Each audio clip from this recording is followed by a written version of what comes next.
Vikings. You all know who they were. Big, burly, bearded guys who went around killing people with axes and burning everything to the ground, completely uncivilized. Wrong! In actuality, it turns out that that is a stereotypical misconception. These people had a culture and a history all their own, which forms the basis for the History Channel's first scripted drama, Vikings.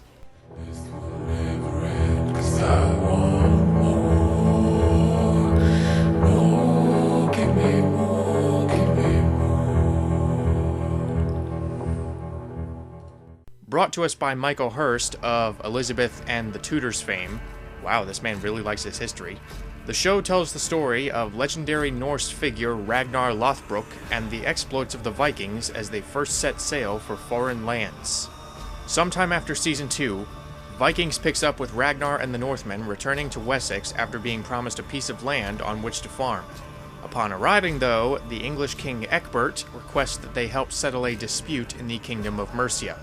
Not wanting to start another conflict with Ecgbert, Ragnar reluctantly agrees. His only solace comes from speaking with Athelstan, a former Christian monk who has since become a loyal confidant. After hearing his friend's tales of the great city, Ragnar decides that Paris will be the destination of their most ambitious raid yet. Now, I'll cut right to the chase. No clever segue or transition, I'll just say that you need to watch this show. While the first season was very good with a few pacing issues, the second season was where the show really ascended into greatness. And for the most part, the third season maintains that high standard. A large part of that comes from the historical authenticity. The sets, props, costumes, and hairstyles are exceedingly well done. In terms of scope, this is easily the biggest season yet. Whether you're looking at the village of Kattegat, the halls of Wessex, or the sprawling city of Paris, you feel like you've stepped into another time. The sheer attention to detail is just incredible, and combining this with the exceptionally beautiful locations makes the experience all the more worthwhile.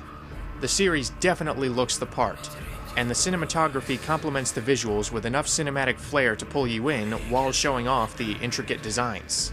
In addition, the well-realized setting is populated with a plethora of intriguing characters.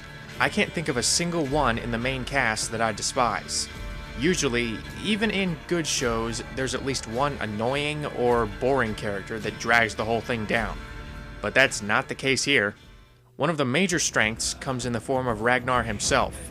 Travis Fimmel is electrifying in this role. He conveys so much with such subtle deliveries and expressions that you can't take your eyes off him. His understated charisma works perfectly with his magnetic presence to make him a force to be reckoned with. What additionally works in his favor is the script, with the conflict arguably more internal this time around. Sure, the Northmen overcome their share of physical obstacles, but the most compelling story is that of Ragnar struggling with his new position as king. He's having to make the tough decisions now, and seeing him grapple with how best to pioneer and settle in new lands while maintaining the best interests of his people is endlessly engrossing. This is seamlessly tied into his friendship with Athelstan, who's the only one he feels comfortable trusting. However, that is not to undersell the other characters, many of whom go through their own arcs that I won't spoil. Catherine Winnick's steely-eyed determination and natural toughness make her simultaneously intimidating and appealing as shield maiden Lagatha. As Ragnar's brother Rollo, Clive Standen brings both an animalistic ferocity and a desire for contentment that adds some extra dimension to the rugged warrior. Also notable is Gustav Skarsgård as the shipbuilder Floki. Yeah, think Loki, but crazier. He's so quirky and unpredictable that it's consistently entertaining to see what he's going to do next in service to the gods. Another figure of faith is Athelstan, who George Blagden infuses with a moral and religious uncertainty that makes him one of the most complex characters on the show. In addition, Jesselyn Gilsig lends a methodical intelligence to Siggy that leaves you questioning her true loyalties.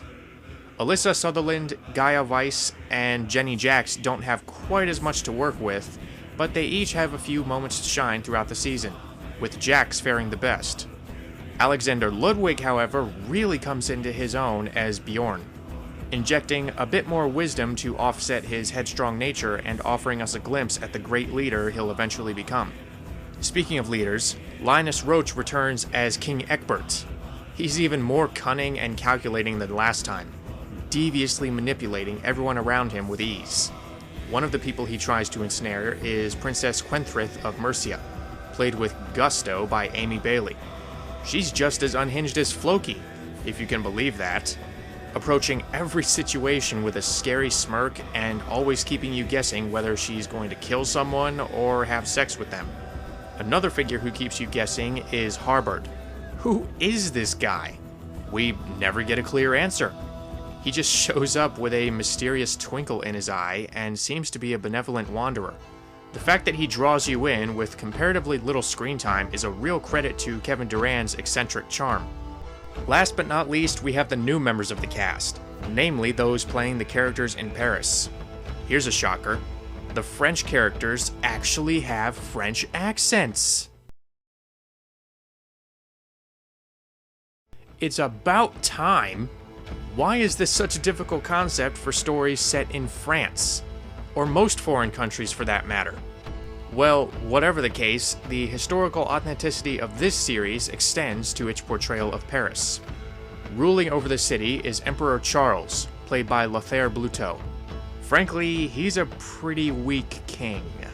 But you get where he's coming from. He wants to measure up to Charlemagne and be remembered fondly, but he just doesn't have the spine for it. His daughter, Princess Gisla, is actually a stronger character, possessing a patriotic strength and a fierce drive to defend her people from the invaders. She's portrayed well by Morgan Polanski. Polanski. Is she related to... I hope that doesn't come back to bite her. Well, the cast may be great, but what would these axes and shields be without violence? Now, don't come into this show expecting a bloody raid every week. In writing these scripts, Hirst takes his time in having the characters plan out their strategies and develop their motivations before going into battle. Because of this, the action scenes that we have are all the more significant. On top of being shot well, the battles themselves look very raw and visceral. They don't look choreographed. The actors and stuntmen aren't pulling off any fancy moves or flourishes. They're actually trying to kill each other. When you watch these battle scenes, you feel like you're watching a real scrap. The musical accompaniment also adds to the show's presentation. The intense score by Trevor Morris sounds appropriately exotic, and it goes perfectly with the songs by Wardruna. I can't remember the last time a band was this well suited for a movie or TV series. The style of the songs go hand in hand with these shows' embrace of both the physical and the spiritual aspects of Viking culture. This leads to a number of striking visuals that beautifully foreshadow future events and conflicts. Such conflicts are told in a very organic way throughout the season, with the characters always at the forefront of the narrative. The only issue with the storytelling is that it seems to have a few focus problems toward the beginning. In addition to re-establishing all of the characters, we seem to zero in on the side characters a little too much, leaving the main ones with barely anything to do. Thankfully though, this is remedied before long.